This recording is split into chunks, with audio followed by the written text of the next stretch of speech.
Hi everyone, I hope you all are doing well. यहाँ हम discuss करेंगे HCS test series के question. तो देखते हैं आज का फर्स्ट क्वेश्चन क्या है। फर्स्ट क्वेश्चन में पूछा गया है, who waged war of destruction and plunder against India 17 times between 1000 and 1025 AD। Okay, options are Genghis Khan, Mohammad Ghori, Mahmud Ghazni और बाबर। आपसे पूछा गया है कि किन्होंने वॉर ऑफ डिस्ट्रक्शन और प्लंडर किया था इंडिया में 17 टाइम्स 1000 से 1025 AD के बीच में। तो the right answer is Mahmud Ghazni. C is the right answer. Detail में हम बात कर लेते हैं। महमूद गजनी को महमूद ऑफ गजनी भी बोला जाता था। ओके, इन्होंने गजनी में रूल किया था फ्रॉम 971 टू 1030 AD के बीच में। इन्होंने प्लंडर की wealth of India and he made the very first attack in 1001। India में इन्होंने सबसे पहला अटैक किया था 1001 AD में। एंड देन इन्होंने इंडिया में टोटल 17 टाइम अटैक किया, जिसमें से जो 16th अटैक था वो इन्होंने किया था सोमनाथ टेम्पल पे। सोमनाथ टेम्पल पे इन्होंने अटैक किया था 1025 AD में। और किस लिए किया था? To plunder the gold. Okay, Somnath temple में जो है जो गोल्ड था उसे प्लंडर करने के लिए ये अटैक किया गया था। Now move to the next question. Next question is, University of Kolkata, Bombay and Madras was set up during the viceroyalty of. Options are Lord Canning, William Bentinck, Lord Dalhousie और Lord Mayo। तो the right answer is उस time पे vice royalty जो थी वो थी Lord Canning की। ए is the right answer. देख लेते हैं कब जो है यूनिवर्सिटी ऑफ कलकत्ता, बॉम्बे और मद्रास जो है वो बनाई गई थी। जो यूनिवर्सिटी ऑफ कलकत्ता, बॉम्बे और मद्रास है वो एस्टेब्लिश की गई थी as the outcome of sir Charles Wood dispatch. Okay, ये इंपॉर्टेंट हो जाता है कि इसके बाद जो है ये यूनिवर्सिटीज बनाई गई थी। ये भी क्वेश्चन की फॉर्म में पूछा जा सकता है। तो ये आउटकम था सर चार्ल्स वुड डिस्पैच का। एंड फर्स्ट 3 यूनिवर्सिटी इंडिया की कलकत्ता, मद्रास, बॉम्बे की एस्टैब्लिश हुई थी 1857। ओके, इसको आप रिवोल्ट से भी रिलेट कर सकते हैं। जो रिवोल्ट ऑफ 1857 हुआ था, ओके, उसी टाइम पे जो है यूनिवर्सिटीज भी बनाई गई थी। कलकत्ता, बॉम्बे और मद्रास की 1857 में बनाई गई थी। और उस टाइम पे जो है गवर्नर जनरल कौन थे? गवर्नर जनरल थे लॉर्ड कैनिंग। बाद में जो है ये वाइसरॉय का टाइटल इन्हें दिया गया। ये भी क्वेश्चन की फॉर्म में पूछा जाता है कि who is the first viceroy of India. तो Lord Canning is the first viceroy of India. इन्हें फर्स्ट वाइसरॉय जो है बनाया गया था 1858 में।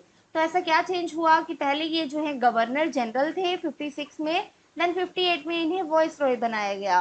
तो आपको पता ही होगा एडमिनिस्ट्रेटिव चेंजेस हुए थे 1857 रिवोल्ट के बाद। सो एक्ट ऑफ पार्लियामेंट आया था। Act of parliament 1858। उसके अंडर क्या हुआ था? उसमें ट्रांसफर कर दी गई थी power to govern from East India Company to British Crown. East India Company से जो है पावर किसके पास चली गई थी? ब्रिटिश क्राउन के पास, गवर्न करने की पावर। ओके, इसीलिए जो है जब ये काम करते थे अंडर ईस्ट इंडिया कंपनी तब इन्हें गवर्नर जनरल की उपाधि दी गई थी। देन ये डायरेक्टली काम करने लगे ब्रिटिश क्राउन के अंडर, सो इन्हें उपाधि दी गई वाइसरॉय की। Viceroy. Okay, now move to the next question. Next question is, subsidiary alliance system was introduced by. किसके द्वारा इंट्रोड्यूस किया गया था subsidiary alliance system? Options are Lord Auckland, Warren Hastings, Lord Cornwallis और लॉर्ड वेलेस्ली। तो the right answer is, ये introduce किया गया था लॉर्ड वेलेस्ली के द्वारा। D is the right answer. और सब्सिडरी अलायंस सिस्टम क्या होता है इसके बारे में हम बात कर लेते हैं। सब्सिडरी अलायंस जो है ये इंट्रोड्यूस किया गया लॉर्ड वेलेस्ली के द्वारा। ये जो है एक अलायंस होता है किस किस के बीच में? प्रिंसली स्टेट और ब्रिटिश ईस्ट इंडिया कंपनी के बीच में। ओके, जिसमें जो प्रिंसली स्टेट है जो ये साइन करती है subsidiary alliance British east India company के साथ, उन्हें अलाउड नहीं होता है कि उनकी इंडिपेंडेंट आर्म फोर्स हो सके। ओके, और उन्हें जो है वो कौन प्रोटेक्ट करेगा? उन्हें प्रोटेक्ट किया जाएगा ईस्ट इंडिया कंपनी के द्वारा। इसके लिए उन्हें क्या करना होगा? इसके लिए उन्हें पे करना होगा सब्सिडरी फोर्सेस के बारे में। Okay, but had to pay for the subsidiary forces. ये होता था subsidiary alliance. Now move to the next question. आप इससे पहले मुझे ये भी बताइए कि सबसे पहले सब्सिडरी अलायंस जो है वो किसने साइन किया था? मैंने आपको पहले भी बताया था प्रीवियस वीडियो में, HMT के नाम से मैंने बताया था आपको। सबसे पहले ये हैदराबाद ने किया था। ओके, ये भी क्वेश्चन की फॉर्म में पूछा जा सकता है कि कौन से स्टेट ने सबसे पहले सब्सिडरी अलायंस साइन किया था। सो द राइट आंसर हो जाएगा उसका Hyderabad. Okay, now move to the next question. Next question is which martial art is closely related to chow dance? chow dance से closely related है ये martial art form. Options है परिखंडा, थोड़ा, गटका और none of the above. So the right answer is परिखंडा. A is the right answer. Okay, इसके बारे में हम बात कर लेते हैं। परिखंडा जो है ये मार्शल आर्ट फॉर्म है बिहार की, और ये जो है क्रिएट किया गया था राजपूत के द्वारा। इसकी जो टेक्निक्स हैं और स्टेप है ये क्लोजली रिलेटेड है छाऊ डांस के। आप मुझे बताएंगे कि छाऊ डांस जो है वो कहाँ कहाँ परफॉर्म किया जाता है। ये 3 स्टेट में परफॉर्म किया जाता है। आप मुझे उन 3 स्टेट के नाम बताएंगे, साथ ही साथ ये भी बताएंगे कि कौन सी स्टेट में विद मास्क परफॉर्म किया जाता है और कौन सी स्टेट में विदाउट मास्क इसे परफॉर्म किया जाता है। साथ ही साथ आप मुझे बताएंगे कि गतका जो है ये कहाँ परफॉर्म किया जाता है। ये मैं ही बता देती हूँ आपको, ये पंजाब में किया जाता है। मैच द फॉलोइंग में ये यूपीएससी में क्वेश्चन पूछा गया है। ओके, मार्शल आर्ट फॉर्म पूछी गई थी और मैच द फॉलोइंग टाइप में ये पूछी गई थी कि कौन सी जो है स्टेट का ये मार्शल आर्ट फॉर्म है। और परिखंडा कहाँ का है ये अभी हमने देखा, ये बिहार का है। Now move to the next question. Next question is which of the following is not declared as a classical language? इनमें से किस लैंग्वेज को क्लासिकल लैंग्वेज का दर्जा नहीं दिया गया है, नहीं पूछा है आपसे। ऑप्शंस आर ओडिया, पाली, संस्कृत और none. So the right answer is Pali language. Odia language को दर्जा दिया गया है क्लासिकल लैंग्वेज का, और संस्कृत लैंग्वेज को भी। डिटेल में हम बात कर लेते हैं। जो ओडिया लैंग्वेज है उसे डिक्लेयर किया गया था क्लासिकल लैंग्वेज 2014 में, और संस्कृत को क्लासिकल लैंग्वेज डिक्लेयर किया गया था 2005 में। पाली जो है ये लैंग्वेज सेटिस्फाई करती है सभी क्राइटेरिया को, क्लासिकल लैंग्वेज के जो भी क्राइटेरिया रखे गए हैं उन सबको ये फुलफिल करती है, बट स्टिल इसे रिकॉग्नाइज नहीं किया गया है एज क्लासिकल लैंग्वेज। तो यहाँ से आपको पता होना चाहिए कि क्लासिकल लैंग्वेज के लिए क्या क्या क्राइटेरिया होते हैं, वो भी हम देखेंगे। पर पहले हम देख लेते हैं कि कितनी लैंग्वेजेस हैं जिन्हें क्लासिकल लैंग्वेज का स्टेटस दिया गया है। तो ऐसी 6 लैंग्वेजेस हैं। ये 6 लैंग्वेजेस कौन कौन सी हैं? ये है तमिल, तमिल को डिक्लेयर किया गया था 2004 में। देन संस्कृत को 2005 में, कन्नड़ को 2008 में, तेलुगु को 2008 में, देन मलयालम को 2013 में, एंड देन ओडिया को 2014 में। ओके, तो आप कैसे याद रखेंगे इन 6 लैंग्वेजेस को? आप इस तरह से याद कर सकते हैं कि 4 लैंग्वेज जो है वो साउथ इंडिया की हैं। यहाँ पे आप देख सकते हैं 4, तमिल, तेलुगु, मलयालम और कन्नड़, ये जो है साउथ इंडिया की है तीनों। उसके साथ साथ संस्कृत को और ओडिया को ये दर्जा मिला है। इस तरह से आप याद इजीली रख पाएंगे। तमिल कहाँ की है? ये नाम से ही आपको पता चल जाएगा, तमिलनाडु की है। तेलुगु कहाँ की है? तेलुगु है आंध्र प्रदेश की कॉमन लैंग्वेज। कन्नड़ कर्नाटका में कॉमनली बोली जाती है, कर्नाटका। एंड मलयालम जो है वो केरला में। ओके, तेलुगु आंध्र प्रदेश और तेलंगाना। और ओडिया ओडिशा की लैंग्वेज है। यहाँ और क्या क्वेश्चन बन सकते हैं क्लासिकल लैंग्वेज पे? और क्वेश्चन ये बन सकता है कि सबसे पहले क्लासिकल लैंग्वेज का स्टेटस किसे दिया गया था? तो वो दिया गया था तमिल लैंग्वेज को 2004 में। और सबसे लेटेस्ट किसे दिया गया है? तो वो दिया गया है ओडिया को 2014 में। ओके, और जितने भी ये क्लासिकल लैंग्वेज है, means all the 6 classical language, ये आती है 8th शेड्यूल ऑफ कॉन्स्टिट्यूशन में। ओके, तो यहाँ से एक और क्वेश्चन बन जाता है कि जो 8th शेड्यूल है कॉन्स्टिट्यूशन का, उसमें टोटल कितनी लैंग्वेजेस हैं? ये आप मुझे बताएंगे कमेंट सेक्शन में। अब हम देख लेते हैं कि लैंग्वेजेस के लिए क्या क्राइटेरिया है, कब उन्हें डिक्लेयर किया जाता है क्लासिकल लैंग्वेज। ओके, तो मिनिस्ट्री ऑफ कल्चर ने जो है प्रोवाइड की है कुछ guidelines regarding the classical language. वो गाइडलाइन क्या है जिसके बेसिस पे किसी भी लैंग्वेज को क्लासिकल लैंग्वेज का दर्जा दिया जाता है? तो वो है, सबसे पहली बात तो है कि हाई एंटिक्विटी होनी चाहिए of its early text and recording history over a period of 1500 to 2000 years. Okay, तो वो मतलब उसका हिस्ट्री होनी चाहिए उसकी अच्छी खासी, काफ़ी पुरानी लैंग्वेज होनी चाहिए, 1500 से 2000 साल पुरानी। And the body of ancient literature और text which is considered a valuable heritage by the generation of speaker. जो जनरेशन ऑफ स्पीकर है वो इसे अपना वैल्यूएबल हेरिटेज मानते हो। And the literary tradition original and not borrowed from another speech community. जो literary tradition है वो ओरिजिनल होना चाहिए, बोरोड नहीं होना चाहिए। और जो क्लासिकल लैंग्वेज है और लिटरेचर है वो अलग हो सकती है, बीइंग डिस्टिंक्ट फ्रॉम मॉडर्न, जो मॉडर्न वे में वो बोली जाती है उससे थोड़ा डिफरेंट हो सकता है वर्जन। एंड देयर में ऑल्सो भी डिसकॉन्टिन्यूटी भी हो सकती है between the classical language and its later form of offshoot. Okay, ये क्राइटेरिया है किसी भी लैंग्वेज को क्लासिकल लैंग्वेज डिक्लेयर करने का। Now move to the next question. Next question is India and Sri Lanka are separated by the dash strait. कौन सी straight जो है इनको अलग करती है इंडिया और श्रीलंका को? Options are like dive sea, Amchitka pass, Palk strait और Colvos passing. So the right answer is Palk strait. Strait क्या होता है आपको ये भी पता होना चाहिए। स्ट्रेट जो है ये जो है वाटर बॉडी, एक वाटर बॉडी जो है two other big large water body को जो जोड़ती है। ओके, स्मॉल वाटर बॉडी जो जोड़ती है लार्ज वाटर बॉडीज को, उसे जो है बोला जाता है स्ट्रेट। ओके, आई होप समझ आ गया होगा। मैं दोबारा रिपीट कर देती हूँ, स्मॉल वाटर बॉडी जो बिग वाटर बॉडीज को जोड़ती है उसे स्ट्रेट बोला जाता है। अब हम बात कर लेते हैं पाक स्ट्रेट की। जो पाक स्टेट है ये स्टेट है between Tamil Nadu state of India and Jaffna district of northern province of the island nation of Sri Lanka. Okay, Tamil Nadu और श्रीलंका के यहाँ पे जो है ये स्टेट आती है पाक स्टेट। ये कनेक्ट करती है बे ऑफ बंगाल को in the north east with the पाक बे इन द साउथ वेस्ट। जैसे कि हमने देखा कि स्मॉल वाटर बॉडी होती है जो लार्ज वाटर बॉडीज को जोड़ती है, तो ये जोड़ती है बे ऑफ बंगाल को पाक बे से। ओके, और सेवरल रिवर्स जो है वो फ्लो करती है इसमें, इंक्लूडिंग वेगाई रिवर ऑफ तमिलनाडु। और इस स्टेट का नाम जो है वो रखा गया था रॉबर्ट पार्क के नाम पर, जो गवर्नर थे मद्रास के 1755 से 1763 में during the company Raj period. Okay, अब मैं आपको दिखा देती हूँ कहाँ पे है ये पार्क स्ट्रेट। तो आप देख सकते हैं ये है पार्क स्ट्रेट, ये है तमिलनाडु का एरिया एंड ये है श्रीलंका का एरिया। इसके बीच में ये आती है पाक स्ट्रेट और ये जो है टू वाटर बॉडीज को, बिग वाटर बॉडीज को जोड़ती है, एक तरफ बे ऑफ बंगाल और दूसरी तरफ Palk bay. Okay, now move to the next question. Next question is national capital region of India consist of how many state? NCR region में कितनी स्टेट कवर होती है? Options are 3, 4, 5 and 6।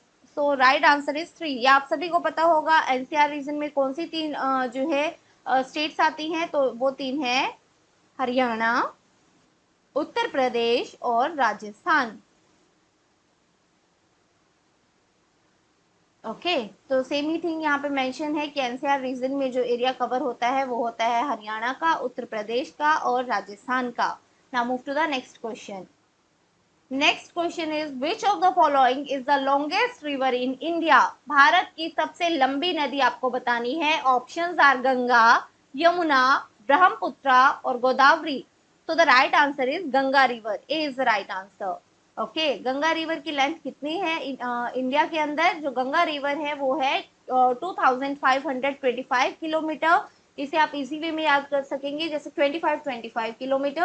ओके, ये longest river है India की and also the largest river in India followed by Godavari. इसके बाद जो सेकंड नंबर पे आती है इंडिया की रिवर सबसे लंबी, वो है गोदावरी रिवर जो है 1465 किलोमीटर। अब हम बात कर रहे हैं गंगे रिवर की। गंगा रिवर जो है इसमें कौन कौन सी स्टेट कवर होती हैं? ये स्टेट कवर करती है उत्तराखंड, उत्तर प्रदेश, बिहार और वेस्ट बंगाल। ओके, देन ये एंटर कर जाती है बांग्लादेश में और उसके बाद ये कहाँ गिरती है? बे ऑफ बंगाल में। Now move to the next question. Next question is the world most active volcano. Most active volcano आपको बताना है। Options are Cotopaxi, Fujiyama, Kilauea और वेसुवियस।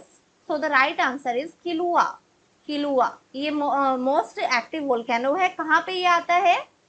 ये आता है हवाई आइलैंड में जो यूएसए का है। ओके, हवाई आइलैंड में आता है यूएसए के और ये जो है इरप्ट हो रहा है on a continuous basis since 1983। उसके बाद सेकंड नंबर पे मोस्ट एक्टिव वोल्केनो है इटना जो है इटली का। Now move to the next question.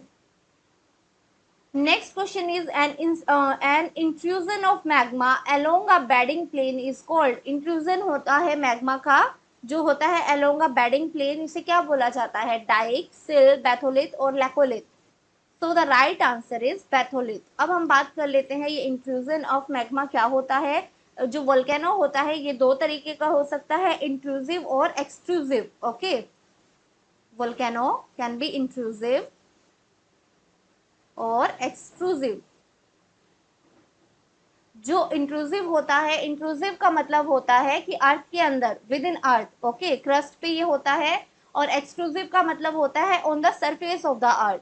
ये डिफरेंस होता है इंट्रूसिव में और एक्सट्रूसिव में। इंट्रूसिव को आप बाहर सरफेस पे नहीं देख सकते हैं, ये अर्थ के अंदर होता है, मीन्स क्रस्ट पे ये होता है। ओके, तो उसी का एग्जाम्पल है बैथोलिथ। बैथोलिथ और जो अंदर होता है अर्थ के अंदर, उसे मैग्मा बोला जाता है। जो वोल्केनो अर्थ के अंदर होता है उसे मैग्मा बोलते हैं।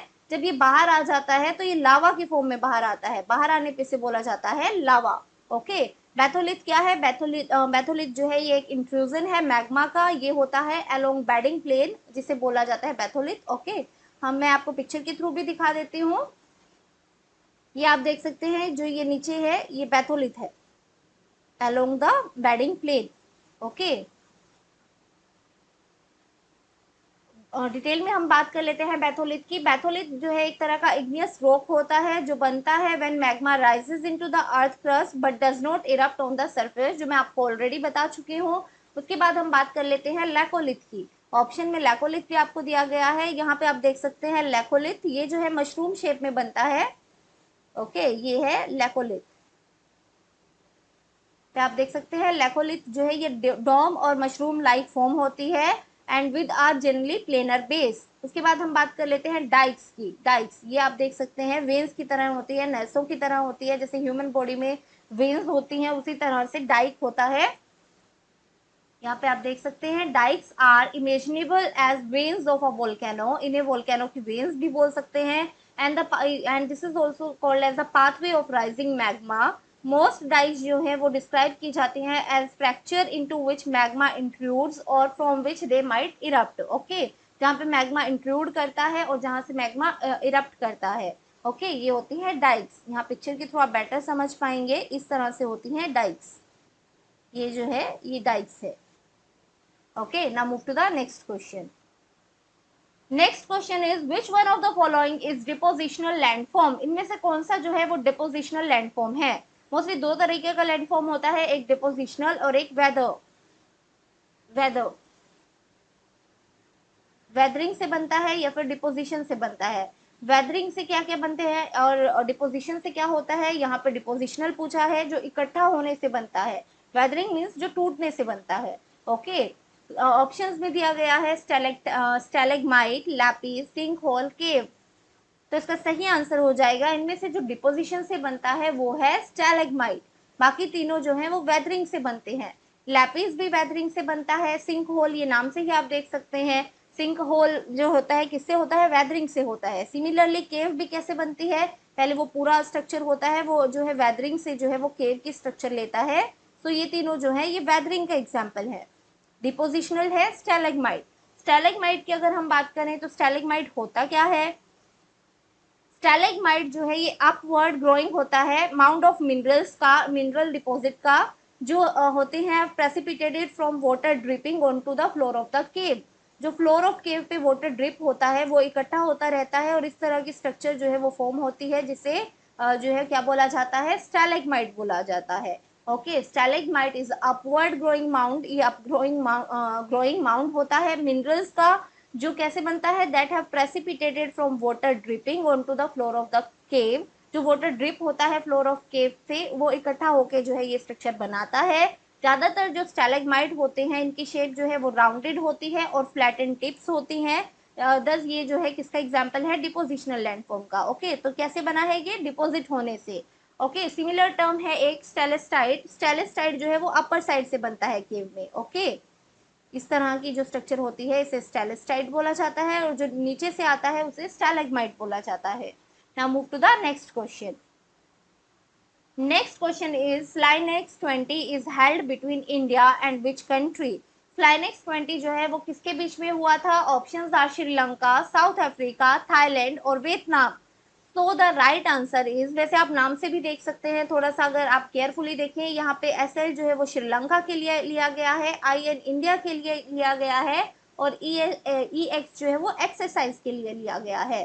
सो स्लाइनेक्स जो है वो श्रीलंका और इंडिया के बीच में है। A is the right answer. Detail में हम बात कर लेते हैं स्लाइनेक्स 20 की। स्लाइनेक्स 20 जो है ये एडिशन था, 8th edition of annual India and Sri Lanka bilateral naval maritime exercise. Okay, ये भी पूछा जा सकता है कि ये नेवल है, आर्मी का है या फिर एयरफोर्स का है, तो ये naval exercise, naval maritime exercise थी इंडिया और श्रीलंका के बीच में। और ये 8th एडिशन था। कहाँ पे ये हुआ था? ये हुआ था त्रिनकोमले में। त्रिनकोमले जो है वो श्रीलंका का पार्ट है। कब हुआ था? 19 से 21 अक्टूबर 2020 में ये हुआ था। और 7th एडिशन कहाँ पे हुआ था? 7th एडिशन स्लाइनेक्स का ये कंडक्ट हुआ था विशाखापट्टनम में। कब हुआ था? सितंबर 2019 में। स्लाइनेक्स सीरीज जो है ये बायलैटरल मैरीटाइम एक्सरसाइज है जो इनिशिएट की गई थी 2005 में। Now move to the next question. Next question is which of the following is called land of morning calm? Land of morning calm जो है वो किसे बोला जाता है? Options are Japan, Washington, Chicago और South Korea. So the right answer is South Korea. South Korea को बोला जाता है लैंड ऑफ मॉर्निंग काम। आप मुझे बताएंगे लैंड ऑफ राइजिंग सन किसे बोला जाता है? लैंड ऑफ राइजिंग सन, तो लैंड ऑफ राइजिंग सन बोला जाता है जापान को। ओके, अब हम बात कर लेते हैं कि साउथ कोरिया को लैंड ऑफ मॉर्निंग काम क्यों बोला जाता है। The title was most suited to South Korea because of its spell binding natural beauty. यहाँ की नेचुरल ब्यूटी जो है वो बहुत ही अच्छी है। नेचुरल ब्यूटी ऑफ पिक्चर्स क्यों? हाई माउंटेन्स है यहाँ पे, क्लियर वाटर होता है एंड स्प्लेंडेड ट्रैंक्विलिटी होती है, पर्टिकुलरली मॉर्निंग के टाइम पे, जो फर्दर ये टाइटल कंफर्म करती है कि लैंड ऑफ मॉर्निंग काम for south Korea. Okay, now move to the next question. Next question is which of the statement given below is or are correct? इनमें से कौन से स्टेटमेंट जो है वो सही है? फर्स्ट है in inflation targeting central bank will raise और lower interest rate as per requirement. Inflation targeting का मतलब क्या होता है? इन्फ्लेशन टारगेटिंग में जो सेंट्रल बैंक होता है वो बढ़ा सकता है और घटा सकता है इंटरेस्ट रेट्स को एज पर द रिक्वायरमेंट। तो ये बिल्कुल सही स्टेटमेंट है। सेकेंड स्टेटमेंट है New Zealand was the first country to fully implement inflation targeting. Okay, New Zealand ऐसी पहली कंट्री थी जिसने फुली इंप्लीमेंट किया था इन्फ्लेशन टारगेटिंग को, तो ये स्टेटमेंट भी बिल्कुल सही है। नेक्स्ट है under Arijit Patel RBI will target inflation of 4%। जब अरिजीत पटेल जो है आरबीआई के गवर्नर थे उस टाइम पे टारगेट इन्फ्लेशन उन्होंने रखी थी 4% की। तो ये स्टेटमेंट भी बिल्कुल सही है। और आपसे पूछा गया है select the correct answer using the code given below. Correct statement आपको बतानी है, तो तीनों ही स्टेटमेंट जो है वो बिल्कुल सही है। सो the right answer is D 1, 2 and 3। Explanation हम देख लेते हैं। सबसे पहले हम बात करेंगे इन्फ्लेशन टारगेटिंग क्या होता है। इन्फ्लेशन टारगेटिंग में जो सेंट्रल बैंक है, इंडिया के केस में सेंट्रल बैंक है RBI, reserve bank of India. Okay, so वो रेज कर सकता है और घटा मतलब बढ़ा सकता है, घटा सकता है इंटरेस्ट रेट को based on the about target और below target inflation respectively. Okay, central bank जो है वो मैनेज कर सकता है इंटरेस्ट रेट को जिस तरह की जरूरत महसूस करेगा वो। ओके, सेकेंड है द फर्स्ट 3 कंट्रीज जिन्होंने फुली इंप्लीमेंट किया था इन्फ्लेशन टारगेटिंग को, वो थे New Zealand, Canada and United Kingdom UK. Okay, then under governor Arijit Patel के अंडर जो है आरबीआई ने जो टारगेट इन्फ्लेशन रखी थी वो रखी थी 4% की, और बैंड रखा था उन्होंने 2 to 6% का, क्योंकि फ्लक्चुएशन भी हो सकती है तो वो थोड़ा रेंज लेके चलते हैं, इसीलिए जो बैंड रखा था वो रखा था 2 to 6% का to absorb temporary and one time shock. Okay, now move to the next question. Next question is what step can be taken by the government to fight inflation? Inflation से fight करने के लिए government क्या step ले सकती है? Options are dear money policy, cheap money policy, increase in cash reserve ratio. तो इनमें से सही आंसर क्या होगा?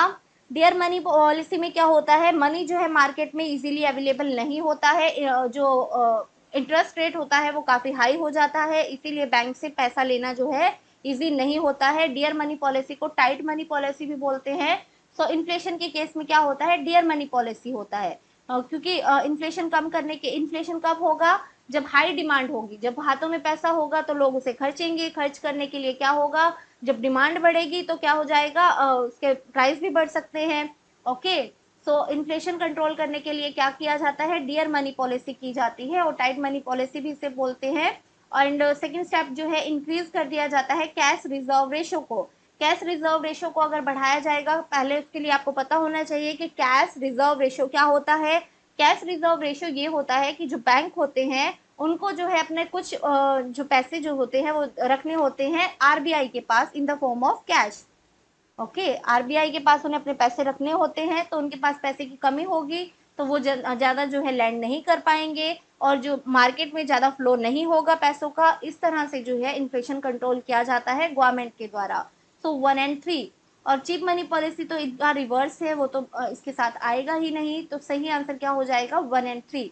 क्योंकि चीप मनी पॉलिसी में क्या होता है, चीप मनी पॉलिसी में मार्केट में जो है पैसे वो इंट्रोड्यूस किए जाते हैं, मीन्स इजीली अवेलेबल कराए जाते हैं, वो होती है चीप मनी पॉलिसी। तो ये इन दोनों का जो है वो रिवर्स है बिल्कुल ही। तो द राइट आंसर इज 1 और 3। ओके, एक्सप्लेनेशन में हम देख लेते हैं। सो सिमिलर थिंग ही वैसे मेंशन है, बट फिर भी मैं आपको बता देती हूँ। इन्फ्लेशन को फाइट करने के लिए गवर्नमेंट क्या फॉलो करती है, गवर्नमेंट फॉलो करती है डियर मनी पॉलिसी। इसमें क्या होता है, गवर्नमेंट जो है वो कोशिश करती है कि वो डिक्रीज करे supply of money in the economy, कि इकोनॉमी में जो है मनी की सप्लाई कम हो। क्या इसके लिए वो क्या करती है, इंटरेस्ट रेट को बढ़ा देते हैं, raising the interest rate and thus making it difficult for the borrowers to borrow money. इसलिए जो बोरोवर्स हैं वो मनी बोरो नहीं कर पाते हैं इजीली, क्योंकि इंटरेस्ट रेट हाई है, मार्केट में मनी की जो है वो सप्लाई कम हो जाती है। इस तरह की पॉलिसी को बोला जाता है डियर मनी पॉलिसी। दूसरी हमने बात की थी कैश रिजर्व रेशो की। कैश रिजर्व रेशो में क्या होता है, यदि कैश रिजर्व रेशो जो है वो बढ़ा दिया जाता है तो क्या होगा, तो जो ज्यादा पैसा होगा वो रखना पड़ेगा आरबीआई के पास, और क्या होगा, लेस मनी रहेगा बैंक के पास, तो बैंक जो है वो क्या करेंगे, कम लैंड कर पाएंगे, इसलिए जो है डिक्रीज होगा supply of money in the economy. Now move to the next question. Next question is the term octroi is related to. चुंगी शब्द जो है वो किससे संबंधित है, मोस्टली आप सभी को पता होगा। ऑप्शंस फिर भी मैं आपको ऑप्शंस आपको देती हूँ, banking sector, international agreements, taxation और वर्ल्ड ट्रेड ऑर्गेनाइजेशन। तो the right answer is octroi और चुंगी जो है ये टैक्सेशन की फॉर्म होती है। सी इज द राइट आंसर। यहाँ पे आप देख सकते हैं ऑक्ट्रॉय जो है ये लोकल टैक्स होता है जिसे कलेक्ट किया जाता है ऑन वेरियस गुड्स जो एंटर करते हैं टाउन में और सिटी में। Okay, now move to the next question. Next question is which of the following is true in respect of treasury bill. Treasury bill के रिगार्डिंग कुछ स्टेटमेंट्स आपको दी गई हैं। फर्स्ट स्टेटमेंट है these have been replaced by ways and means advances. जो treasury bill है इसको जो है रिप्लेस किया गया है वेज एंड मींस एडवांसेस से। तो ये स्टेटमेंट जो है रॉन्ग हो जाती है, ऐसा नहीं है। सेकेंड है they are issued at a discount rate. इन्हें इशू किया जाता है डिस्काउंट रेट पे, तो ये स्टेटमेंट बिल्कुल सही है। And they have low risk associated with them. ये तो आप सभी को पता ही होगा कि ट्रेजरी बिल जो है वो गवर्नमेंट इशू करती है और गवर्नमेंट जो भी चीज इशू करती है उसमें जो है गारंटी होती है कि वो रिटर्न मिलेगा आपको। तो यहाँ पे लो रिस्क एसोसिएटेड होता है। So third statement is also correct. यहाँ पे पूछा गया है करेक्ट स्टेटमेंट आपको बतानी है, ट्रू स्टेटमेंट आपसे पूछी गई है। सो द राइट आंसर इज 2 और 3। अब हम डिटेल में बात कर लेते हैं इसके रिगार्डिंग कि ट्रेजरी बिल क्या होते हैं, कितने टाइम के लिए इन्हें इशू किया जाता है। वैसे ये शॉर्ट टर्म के लिए होते हैं, मैक्सिमम 1 ईयर के लिए होता है, बट हम डिटेल में बात कर लेते हैं। ट्रेजरी बिल को शॉर्ट फॉर्म में टी बिल्स भी बोला जाता है। ये मनी मार्केट इंस्ट्रूमेंट्स है। ये शॉर्ट टर्म डेट इंस्ट्रूमेंट होते हैं, शॉर्ट टर्म के लिए जो है लेंडिंग की जाती है। शॉर्ट टर्म डेट इंस्ट्रूमेंट है जो इशू किए जाते हैं गवर्नमेंट ऑफ इंडिया के द्वारा, और प्रेजेंटली इन्हें इशू किया जाता है 3 टेन्योर्स में, 91 डेज के लिए, या फिर 182 डेज के लिए, या फिर 364 डेज के लिए। ओके, सो 1 ईयर, मैक्सिमम 1 ईयर के लिए होता है, आपको पता ही है 365 डेज होते हैं 1 ईयर में। ओके, और दो तरीके के पहले इनिशियली ट्रेजरी बिल्स होते थे, एक होते थे एडहोक ट्रेजरी बिल और दूसरे होते थे रेगुलर ट्रेजरी बिल। जो एडहोक ट्रेजरी बिल होते थे वो डिसकंटिन्यू हुए फ्रॉम 1997-98 से, और उनकी जगह उन्हें रिप्लेस कर दिया गया वेज एंड मींस एडवांसेस के द्वारा। तो आपको पता होना चाहिए कि वेज एंड मींस एडवांसेस क्या होता है, ये भी काफी इंपॉर्टेंट टर्म है। तो बताइए जल्दी से वेज एंड मींस एडवांसेस क्या होता है, तब तक हम बात कर लेते हैं रेगुलर ट्रेजरी बिल, या फिर सिंपली ट्रेजरी बिल भी इन्हें बोला जाता है। इनके साथ जो है बहुत ही कम रिस्क एसोसिएटेड होता है, लो रिस्क एसोसिएटेड होता है। क्योंकि ये जो है इनमें गारंटेड रिटर्न होता है, इसीलिए लो रिस्क इनके साथ एसोसिएटेड होता है। अब हम बात कर लेते हैं वेज एंड मीन्स एडवांसेस की।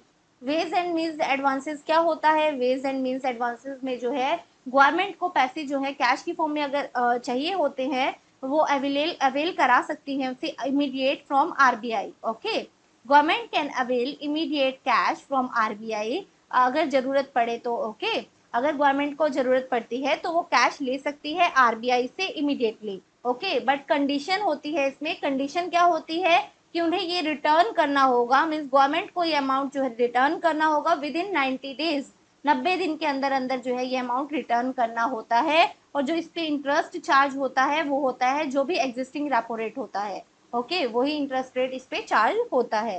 Now move to the next question. Next question is, which of the following component do not form a part of current account in balance of payment? इनमें से कौन सा कंपोनेंट है जो part नहीं है current account का in balance of payment? Options are trade in goods and services, transfer payment, external commercial borrowing. Okay, तो देखो आपको रेक्टिफिकेशन करने की जरूरत नहीं है, मैं आपको सिंपल कॉन्सेप्ट बताती हूँ। जो करंट अकाउंट होता है, करंट अकाउंट का मतलब क्या होता है? करंट का अकाउंट का मतलब होता है प्रेजेंट टाइम में, शॉर्ट टर्म के लिए। Okay, on the another hand दूसरा होता है कैपिटल अकाउंट। कैपिटल अकाउंट जो है वो होता है लॉन्ग टर्म के लिए। आप अगर ये कीवर्ड भी याद रखेंगे तो इजी हो जाएगा आपके लिए। तो अब आप देखो, सिंपली आप इसका आंसर कर पाएंगे।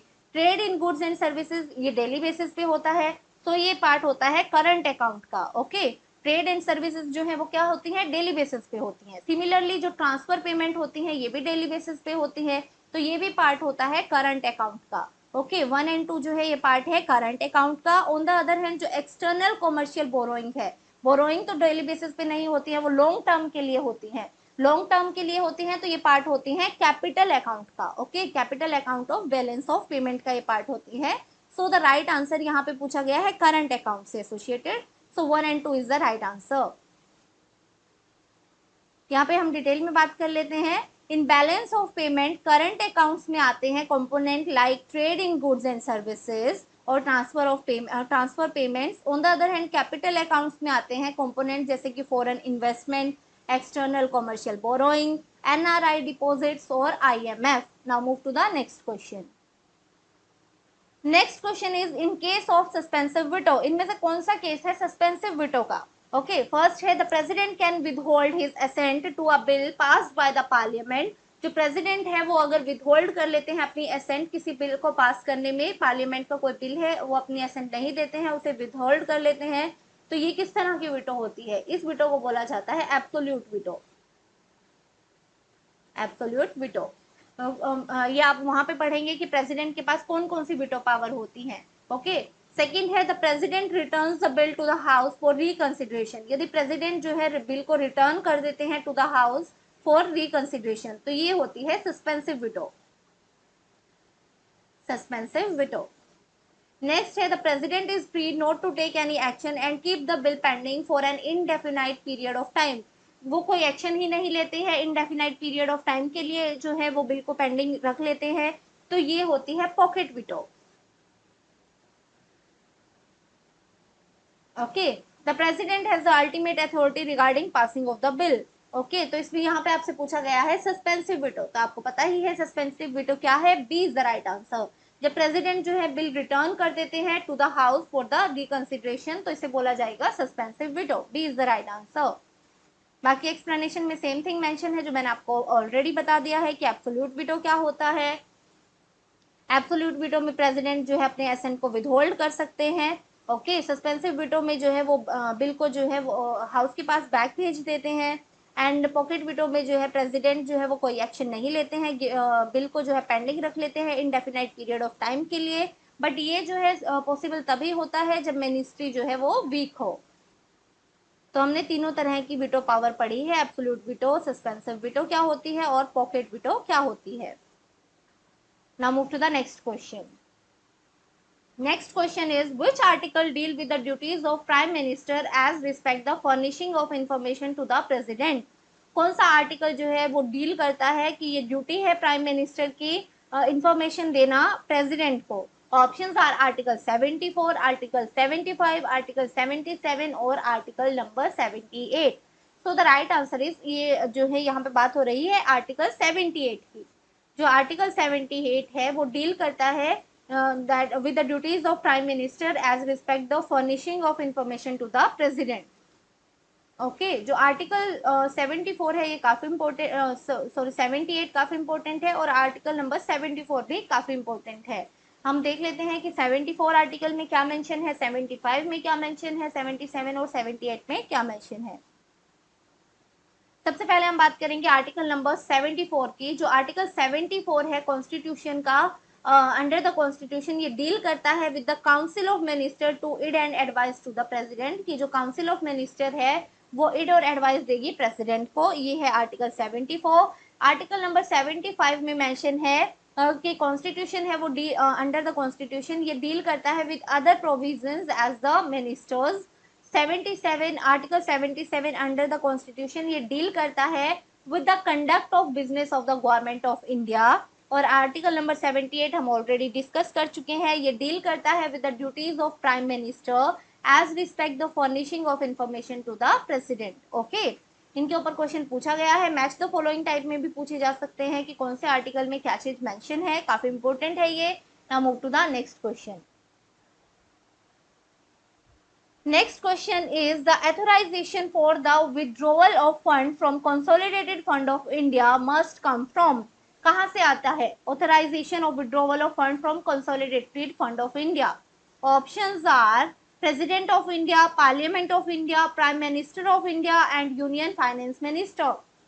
तो देखो आप थोड़ी सी कॉमन सेंस से भी ये कर पाएंगे कि कंसोलिडेटेड फंड ऑफ इंडिया से पैसा जो है वो विथड्रॉ करना है, तो एक सिंगल बॉडी तो इसके लिए जो है ऑथराइज नहीं कर पाएगी। यहाँ पे तीनों जो है ये सिंगल बॉडी दी गई है कि प्रेसिडेंट की राय से ये निकाले जा सकते हैं, या प्राइम मिनिस्टर या फिर यूनियन फाइनेंस मिनिस्टर, तो सिंगल बॉडी तो नहीं होगा। तो ये पूरा पार्लियामेंट जो है इसके लिए रिस्पॉन्सिबल होता है, पार्लियामेंट के पास ये पावर होती है, भारत के संसद के पास पावर होती है ऑथराइजेशन देने की for the withdrawal of fund from consolidated fund of India. So the right answer is B. यहाँ पे सेम थिंग मेंशन है, the authorization for the withdrawal of fund from consolidated fund of India must come from the parliament of India. Now move to the next question. Next question is, if the Legislative Assembly rejects a bill which originated in Legislative Council, then Legislative Council में यदि कोई bill जो है originate होता है और वो cancel कर दिया जाए, लेजिस्लेटिव असेंबली के द्वारा उसे रिजेक्ट कर दिया जाए, तो क्या होता है? Options are bill can be sent for reconsideration again to the legislative assembly, bill को दोबारा भेजा जा सकता है लेजिस्लेटिव असेंबली में, या फिर there is a joint sitting of both the houses of the state, या फिर जॉइंट सिटिंग होती है, या फिर बिल का एंड हो जाता है, या फिर in that case also bill is passed, उस केस में भी बिल पास हो जाता है। तो इसका सही आंसर हो जाएगा, अगर आपको आप सभी को पता ही होगा, जो लेजिस्लेटिव काउंसिल है उसके पास इतनी पावर नहीं होती है, मेन सारी पावर जो है वो लेजिस्लेटिव असेंबली पे ही होती है, और मोस्टली स्टेट में जो है लेजिस्लेटिव काउंसिल एग्जिस्ट भी नहीं करता है। कुछ ही स्टेट हैं जहाँ पे लेजिस्लेटिव काउंसिल जो है वो एग्जिस्ट करता है। आप मुझे उन स्टेट्स के नाम भी बताएंगे कि कहाँ पे जो है लेजिस्लेटिव काउंसिल है, कौन कौन से स्टेट में, ये भी इंपॉर्टेंट क्वेश्चन बन जाता है, तो ये आप मुझे बताएंगे कमेंट सेक्शन में। और तो इतनी इंपॉर्टेंट बॉडी नहीं है, तो अगर रिजेक्ट हो जाए लेजिस्लेटिव असेंबली में, क्योंकि मोस्टली पावर जो है वो लेजिस्लेटिव असेंबली के पास है, क्योंकि जो लोगों के द्वारा चुने गए प्रतिनिधित्व है, मतलब जो लोगों के द्वारा चुने गए लोग हैं वो लेजिस्लेटिव असेंबली में ही आते हैं। ओके, तो अगर लेजिस्लेटिव असेंबली में बिल को रिजेक्ट कर दिया जाता है तो क्या होगा, तो बिल का एंड हो जाएगा, this is the end of the bill, C is the right answer. Okay, if the legislative assembly reject कर देती है बिल को जो ओरिजिनेट हुआ है लेजिस्लेटिव काउंसिल में, तो ये एंड हो जाएगा बिल का। Now move to the next question. Next question is, who among the following was the member of Fazal Ali commission? Fazal Ali commission के मेंबर कौन थे? Options are H N Kunzru and K M Munshi, Rajkumari Amrit Kaur और K T Shah. So the right answer is H N Kunzru, ए इसका सही answer हो जाएगा। Faizal Ali commission में 3 मेंबर थे, 3 मेंबर कौन कौन थे? एक तो फैजल अली थे, and second H N Kunzru थे, एंड थर्ड थे के एम पानीकर। ओके, और इसके फैजल अली जो है वो चेयरमैन थे। Now move to the next question. Next question is the numerical ratio of displacement to distance is, जो न्यूमेरिकल रेशियो है डिस्प्लेसमेंट टू डिस्टेंस इज वो क्या है? वो हमेशा जो है कम होता है 1 से, always less than 1, always equal to 1 हमेशा बराबर होता है, या फिर ऑलवेज मोर देन 1 और इक्वल टू और less than 1। So the right answer is ये जो है या तो इक्वल होगा या फिर 1 से कम होगा। इट इज इक्वल टू और लेस देन 1। ओके, हम इसे समझते हैं, डिटेल में इसके बारे में बात करते हैं। सबसे पहले तो आपको पता होना चाहिए कि डिस्टेंस में और डिस्प्लेसमेंट में डिफरेंस क्या होता है। तो डिस्टेंस जो है ये एक स्केलर क्वांटिटी होता है, on the other hand displacement जो है ये एक वेक्टर क्वांटिटी होता है। जो डिस्टेंस होता है इसमें क्या जो इसमें टोटल पाथ जो कवर किया जाता है बॉडी के द्वारा उसे कंसिडर किया जाता है। डिस्टेंस में क्या होता है? Total path covered by the body. On the other hand displacement में जो है shortest path cover by the body उसे कंसिडर्ड किया जाता है।